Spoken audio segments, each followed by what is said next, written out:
Welcome sa Dries TV. Kung interesado ka sa ganitong news, huwag kalimutang isubscribe ang ating YouTube channel. Maraming salamat! Welcome back again sa ating YouTube channel mga kakimpaw, and sa update natin ito, ang pag-uusapan natin ay tungkol sa mga importanteng kaganapan kina Kim and syempre kay Paula Avellino. Pero bago po ang lahat, maraming salamat sa inyong patuloy na pag-support at pagsubaybay sa mga daily update natin. At sana po hindi kayo magsawang sumuporta. Simulan natin ang update dito po sa naging post ng Kim Pao Green Heart Unity. Sabi niya dito, isang content creator na atat sa pag-upload ng Sunday for earning money, inunahan niya pa ang Metro Post. Tas, binigla niya delete pero huli na. Sana naman si content creator konting respeto lang sa Kim Pao.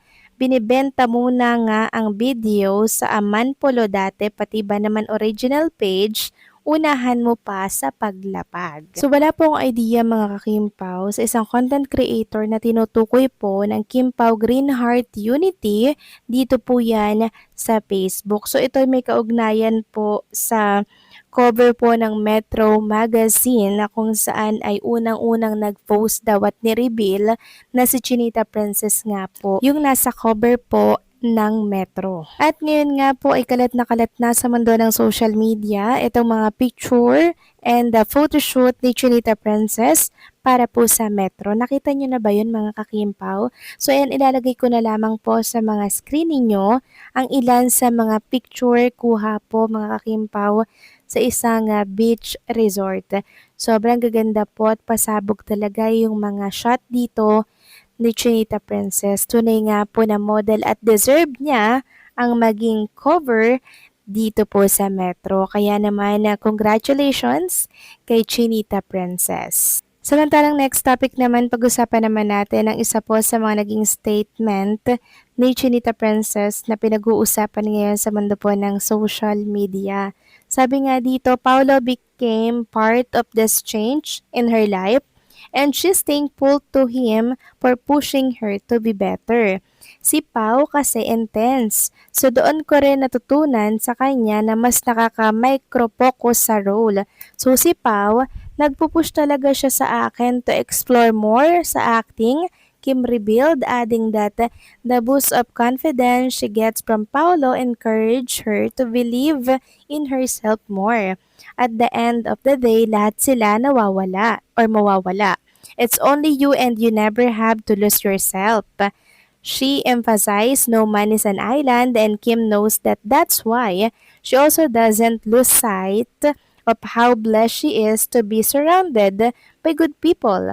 I am blessed in so many ways, blessed sa work, sa friends, sa family, with everyone, and I'm also blessed with the heart that I have. So kung yung mapapansin mga kakimpaw, naka-highlight po yung I'm also blessed with the heart that I have. So, sino ang laman ng kanyang puso, di ba? Sabi nga na nag-share, it's time that we give the ultimate happiness she has been wishing for.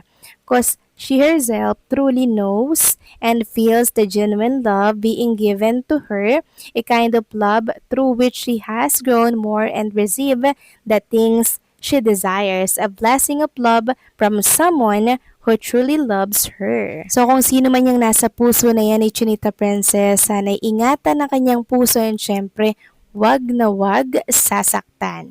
Samantalang next topic naman, pag-usapan naman natin ang tungkol dito sa flight ni Kim and Paolo at ng mga kasama po nila sa Love Kim Pao World Tour. So nakita natin dito na nasa airport na din po si Carmel, syempre si Mama Jet and si Hattie Hides, magkakasama po sila dito mga kakimpaw at talaga namang ready na sa kanilang world tour. And last nating nakita ang picture ni Kim and Paula Avellino mga kakimpaw. Kanina ko pa ito hinahanap, yung picture ng flight nga nila. And na-interview sila ng ABS-CBN. At makikita nga dito sa mga tingin at ngiti ni Chinita Princess kay Paula Avellino, napakaganda po ng kanyang ngiti at nakatitig pa siya kay Paula Avellino. So ano kaya yung pinag-uusapan dito nila, no?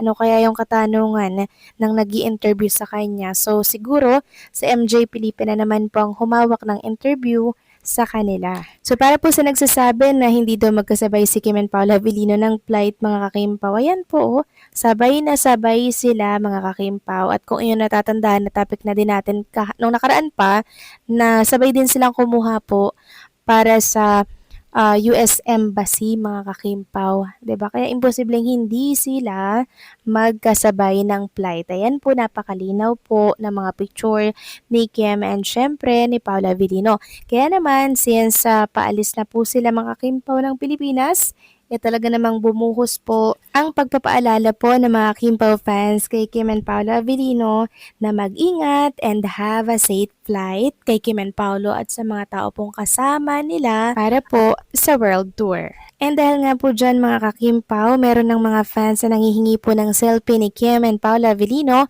kuha po sa loob ng airport.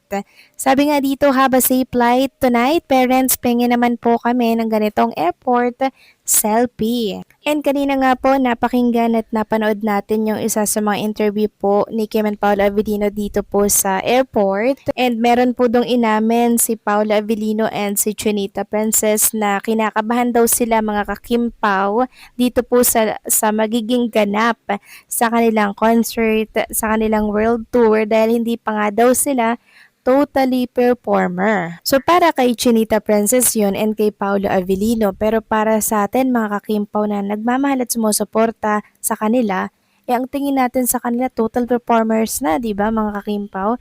Dahil sa husay po nila na pinapakita or pinapamalas sa anumang mga event na meron sila. Samantalang marami naman po ang nakapansin sa jacket po na suot-suot ni Chinita Princess kanina. Parang familiar daw, parang kay Paula Avellino daw ito mga kakimpaw. Well, kung kay Paula Avellino man nga yan mga kakimpaw, hindi na po yan bago sa atin, 'di ba? Lagi naman nating nakikita na nagkihiraman, nagpapalitan sila ng mga damit na pwede nilang isuot. And ganyan naman talaga mga kakimpaw pag couple, 'di ba?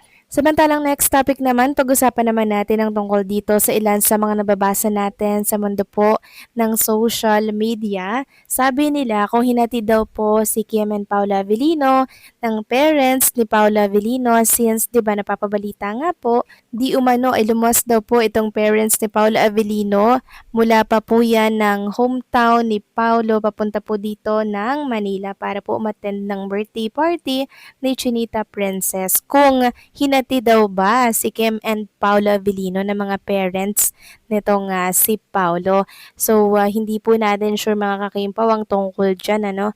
Pero kung hintid man talaga sila ng parents ni Paulo, mga kakimpaw, malamang kalat na yon sa mundo ng social media. Knowing mga camera, mga picture, nako po, mabilis pa yan sa alas 4 mga kakimpaw. Ngayon, wala naman po tayong nakikita mga video. So, ibig sabihin, baka solo flight, 'di ba? Silang dalawa lang ang sabay or magkaiba no ng sasakyan kasi ganyan naman lagi si Kim and Paula Avellino, minsan magkasabay, minsan magkaiba po ng sasakyan at hindi na po yun bago, 'di ba? So paano mga kakimpo, hanggang dito na lamang po ang update natin at maraming salamat sa patuloy po na pagsuporta.